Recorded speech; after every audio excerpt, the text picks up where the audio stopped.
Dieu dit que la lumière soit et la lumière fut. Fidèle Malembe sur les plateaux de WMCG-TV. Nous sommes dans notre émission Watchmen Dialogue et comme vous êtes en train de le voir, je ne suis pas seul. Je suis avec une servante de Dieu. Bonjour maman. Bonjour papa évangéliste fidèle. Ça va? Ça va bien. Ça fait longtemps. Vraiment. Nous sommes très contents de vous avoir encore ici avec nous. Merci, je suis aussi contente de vous avoir aussi avec moi. Merci. Aujourd'hui avec elle, on va parler sur le ministère d'une femme au foyer. C'est une servante, elle est mariée et elle va nous partager des idées. Qu'est-ce qu'elle a déjà traversé? Qu'est-ce qu'elle voit dans son ministère? Maman, comme c'est annoncé et comme je vous avais dit, aujourd'hui on va parler sur le ministère d'une femme au foyer. Okay. Les problèmes que les femmes traversent, surtout quand l'homme n'est pas chrétien. Est-ce que vous travaillez vraiment avec votre cœur, votre âme, ou il y a des problèmes que vous trouvez à la maison ou dans votre ministère? Et comme la Bible nous dit que les chemins ne seraient pas toujours faciles, parce que nous sommes déjà prévenus, il y a toujours des problèmes quand on se décide, on dit non, je vais servir Dieu. Il y a toujours le problème. Qu'on soit marié d'un homme qui connaît Dieu, un homme, un serviteur de Dieu, qu'on soit marié d'un homme qui ne connaît pas Dieu, qui n'a jamais servi Dieu, qu'on soit aussi une fille, même une fille qui est encore chez ses parents, il y a toujours des problèmes. Surtout quand on se décide, on s'avoue Dieu, je me mets au service de l'Éternel. Le chemin ne sera pas facile. Le chemin ne sera pas facile. Oui. Est-ce que les problèmes que les filles parviennent à surmonter ou les problèmes que les filles trouvent, c'est le même problème que vous aussi, les femmes mariées, trouvez aussi? Bon, pour les filles, parce que moi, peut-être je peux les parler, parce qu'avant, j'avais commencé à servir Dieu. D'abord dans la chorale, j'étais dans l'église Nzambe Malamu à Bukavu. Et puis, après, quand j'étais à 6e des humanités, j'étais à l'église Sinaï, qu'on appelle aujourd'hui Nouvelle Jérusalem, chez le pasteur Seba Mafanikio. Et aujourd'hui, je suis ici. Les problèmes que les filles trouvent et les problèmes pour les femmes mariées, ça ne sera pas les mêmes. Parce qu'étant une femme mariée, il y a déjà aussi monté d'abord une étape. Étant une fille, il y a encore quelque chose que vous voulez, vous aspirez à quelque chose. Et puis, le problème, c'est quoi? Si on est une fille, il y a beaucoup de tentations puisqu'on soit une maman. Parce que la fille aspire à se marier, elle a besoin de mariage, elle a besoin de vêtements, elle a besoin de se faire voir. Ce n'est pas le même problème que moi je peux avoir parce que j'ai déjà quelqu'un qui me vient en aide. Maintenant, une fille qui s'avoue et dit je vais servir Dieu, elle peut commencer à servir Dieu, mais il y a toujours des moments de décalage. Là, ça chauffe. Il y a un moment où une fille peut tomber dans l'impudicité facilement. Et bon, la Bible nous dit que mon serviteur tombera 7 fois et se relèvera. Oui, elle peut tomber, elle peut se relever, elle peut tomber, elle peut se relever. Mais vraiment, il arrivera un moment où peut-être si elle arrive à se décider qu'il faut qu'elle se marie. Là, ça va être bien pour elle. Et il y a encore, c'est pas dire que c'est toutes les filles qui le font. Il y a même les filles qui s'abstiennent de le faire. Comme nous voyons les Anouarites, nous avons quand même des exemples palpables. Ce n'est pas seulement que toutes les filles qui doivent tomber dans l'impudicité, elles peuvent envier l'argent, envie de l'argent, l'amour de ce monde, peut-être aussi avec l'entourage, l'influence d'entourage. Quand vous allez à l'université, la vie toujours change. Maintenant, pour une maman, une femme qui est déjà mariée, les problèmes qu'elle surmonte, quand elle se dit, moi, je me mets maintenant au service de l'Éternel, il y a un problème, soit une femme est mariée avec un homme non-croyant. Okay. Si une femme est mariée avec un homme non-croyant, l'homme n'accepte pas vraiment facilement la mission de la femme. C'est pas facile que l'homme accepte qu'aujourd'hui je me réveille, je me dis, je laisse l'appel de mon Dieu. Je me dis à partir d'aujourd'hui, je vais servir Dieu. Pour que cet homme arrive à comprendre, il faut vraiment, c'est un processus. Il faut, d'abord, toi-même, toi avec qui Dieu a parlé, tu dois te mettre au travail. Tu dois mettre vraiment tes deux genoux sur terre. Tu dois être patiente et tu dois être tolérante surtout. Parce qu'il y a des choses que tu feras que lui ne tolérera jamais. Oui, des choses que lui ne peut même pas faire. Il y a, par exemple, un homme, un ivrogne, je peux dire un ivrogne. Si, par exemple, je suis mariée à un homme ivrogne, lorsque le Holy Spirit, l'Esprit Saint, va venir sur moi, chez lui, ça sera comme la folie. Parce que la Bible nous dit que l'évangile chez les non-croyants, c'est comme la folie. Il ne va pas comprendre. Mais là, pour qu'un homme arrive à comprendre ta mission, il faut que l'Esprit Saint t'aide. Il faut aussi que Dieu t'oriente comment faire. Moi, maman Félicité. Oui. Je peux demander une question. Est-ce que ça vous est déjà arrivé? L'église a besoin de vous. Et à la maison, on a besoin de vous. Oui, ça arrive souvent. Ça arrive souvent. Oui. Quel choix prendre? Moi, une seule chose que je peux dire, d'abord, l'église commence dans la maison. L'église commence dans la maison. Oui. À l'église, si vous n'êtes pas là, on ne fait rien. C'est ça que je vous dis. Je vais maintenant y arriver. Papa fidèle, l'église, qu'on ne vous mente pas, qu'on ne vous trompe pas.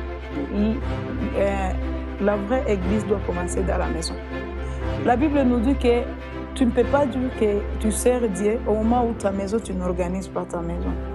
On doit nécessairement commencer à Jérusalem. On a besoin de moi à l'église et à la maison, on a besoin de moi. Au même moment. Au même moment. Parce que si je quitte la maison et que je blesse les gens de la maison, ce que je vais aller faire à l'église, ça ne sert à rien. Il faut d'abord commencer à la maison. Il faut d'abord commencer à la maison. Parce que si je peux vous dire l'exemple de le bon samaritain, si je prends les Lévites, je prends aussi c'était les Lévites et les sacrificateurs. Les sacrificateurs avaient trouvé quelqu'un en cours de route, il était passé. Il est allé se précipiter pour faire le travail à l'église. Il laisse le travail ici, en cours de route, il part le faire à l'église. Tu vois un peu. Alors qu'il y avait quelqu'un qui avait besoin de lui. Il laisse le travail en cours de route, il part le faire à l'église. L'église de Dieu, Dieu s'occupe toujours de son travail. Et l'église ne fermera jamais ses portes parce que quelqu'un n'y était pas allé. Dieu, c'est un Dieu qui pourvoit. Tu vois un peu. Je dois d'abord arranger la situation à la maison.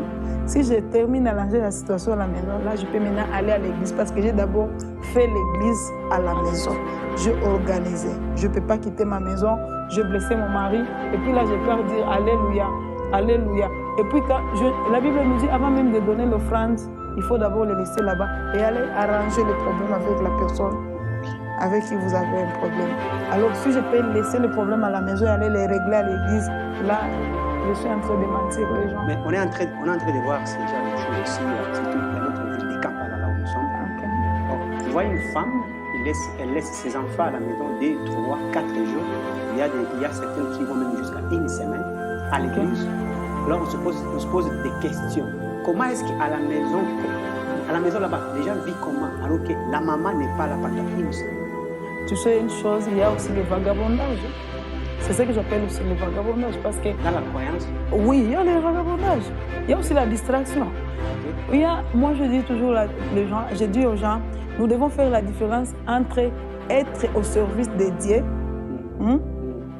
Ndio wanasema kufanya kazi ya Mungu, na mapenzi ya Mungu. Faire la volonté de Dieu et faire l'œuvre de Dieu. Yeah. Quand on est au service de Dieu, on fait l'œuvre de l'Éternel. C'est bon. Vous pouvez faire la volonté de l'œuvre de Dieu et vous ne faites pas la volonté de Dieu. Parce qu'il y a une très grande différence entre la volonté de Dieu et l'œuvre de Dieu. Vous voyez? La plupart des gens font l'œuvre de Dieu sans faire la volonté de Dieu. Et il y a les gens, au lieu d'écouter le Saint-Esprit, ils écoutent leurs âmes. Et puis quelqu'un peut même prophétiser par son âme. C'est-à-dire que j'ai vu ça et ça et ça. Alors, mais ce n'est pas le Saint-Esprit. le Saint-Esprit, c'est différent de nos réflexions, c'est différent de nos réflexions de l'âme. Vous voyez, quelqu'un qui laisse la maison, elle part à l'église pendant 5 jours et 4 jours sans qu'elle laisse les gens qui vont prendre soin de leurs enfants. Ça, c'est le vagabondage dans l'œuvre de l'Éternel. Parce que Dieu est ordonné, le Saint-Esprit est ordonné. Là où il y a le désordre, le Saint-Esprit ne viendra pas. Vous voyez un peu. Alors si on laisse les enfants à la maison, l'église, la famille, ta famille même c'est l'église. Quand tu arrives à organiser ta famille, tu peux même organiser l'église. Et c'est pour cela que Dieu refuse même les serviteurs qui n'arrivent pas à organiser leur maison, d'aller organiser l'église. Parce que ce sont les désordres mentaux, les vagabondages dans l'œuvre de Dieu. Maman, si je vous suis bien, avant d'aller faire quelque chose à l'église, il faut les commencer à la maison. Donc je ne peux pas servir l'Éternel alors que chez moi il y a des désordres. Non, comment on va faire ça? On peut servir l'Éternel, il y a les désordres à la maison. Dieu n'est pas désordonné. La Bible dit chercher premièrement les royaumes du ciel. Mais les royaumes du ciel commencent à la maison. Commencez d'abord à Jérusalem et puis après vous allez aller à Judée, partout. C'est comme ça. Dis-moi un peu. Moi et mon mari, ça ne va pas. Comme nous les femmes d'aujourd'hui. Moi et mon mari, ça ne va pas. Moi et mes enfants, ça ne va pas. Je quitte la maison, je frappe les enfants. Je quitte la maison, je me chamaille avec mon mari. Je laisse mon mari là-bas, je laisse les enfants là-bas. Je vais à l'église, je commence à dire Alléluia, Alléluia, Alléluia. Mais qui est le Dieu que moi je sers? Le Dieu qui ne cherche pas la paix avec tous. Parce que la Bible parle de la paix. Il dit chercher la paix avec tous et la sanctification. Ça, c'est la personne ne verra l'Éternel. Vous voyez un peu. Maintenant, quand moi je n'ai pas la paix à la maison, je pars les chercher à l'église. C'est comme faire quoi? C'est comme préparer la nourriture, préparer d'abord le foufou, et vous n'avez pas le truc, vous n'avez pas la soupe à la maison. Donc vous préparez comme on le voyait dans les quartiers, ou bien vous avez la soupe, vous n'avez pas la farine, vous mettez seulement l'eau là-bas, vous commencez à passer porte à porte, aidez-moi. Alors, là, vous voulez maintenant faire les foufous avec l'espoir de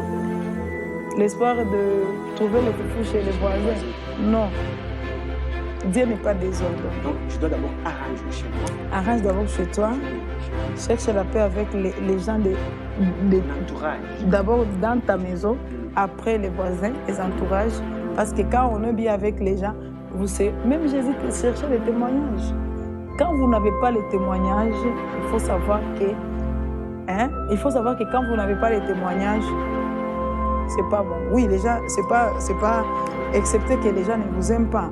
Les gens peuvent mal témoigner de vous, mais les témoignages, ça nous fait aussi du bien.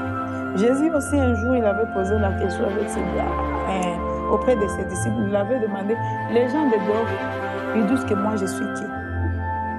Jésus cherchait à savoir comment les gens parlent de moi. Lui-même, il était Dieu. Oui. Un fils de Dieu vivant. Il était Dieu. Mais un Dieu qui cherche à savoir qu'est-ce que les gens parlent de moi. Et puis après, lui, il connaît les idées de tout un chacun de nous. Il connaît le mot que nous voulons faire sortir dans nos bouches avant que nous sortions les mots dans nos bouches. Donc, avant qu'on puisse sortir les mots, il connaît déjà ce que toi tu vas dire. Mais il voulait savoir qu'est-ce que ces gens disent de moi. Maman, je viens de vous suivre bien, mais tout ça c'est facile si votre mari est chrétien. Oui, c'est ce que je disais. Si un mari n'est pas chrétien, vous, la femme chrétienne, parce que la Bible nous dit dans... c'est 1 Corinthiens 7, 1 Corinthiens 7, 7, 14. J'avais écrit ça. La Bible nous dit que si la femme croyante est croyante et que le mari est non croyant, la femme sanctifie son mari. C'est là où il y a des problèmes. Il y a des gens qui ne changent jamais. Oui. Alors, si il est dans ces catégories, lui il est comme ça, tu fais quoi? C'est pas nous qui changeons les gens. Ok. C'est pas nous qui changeons les gens. C'est Dieu qui change les gens. Donc, en tant qu'une femme croyante, oui, c'est ça que j'ai dit. Tu es déjà marié à un homme qui n'est pas croyant. Et lui ne veut pas changer. Oui, c'est ce que je dis. Il n'y a personne qui ne veut pas changer dans la vie. Parce que moi, je dis toujours aux femmes, nos comportements envers nos maris poussent nos maris à nous suivre à l'église. Parce que si moi, je n'ai pas un bon comportement et que mon mari ne voit rien dans moi, même si je lui dis que je suis sauvée, il va me voir comme un petit diable, une diablesse. Hein? Maintenant, le mari me voit, je suis une femme querelleuse, je n'écoute pas, je ne suis pas en bonne relation avec les enfants, mais je lui dis que je suis déjà sauvée.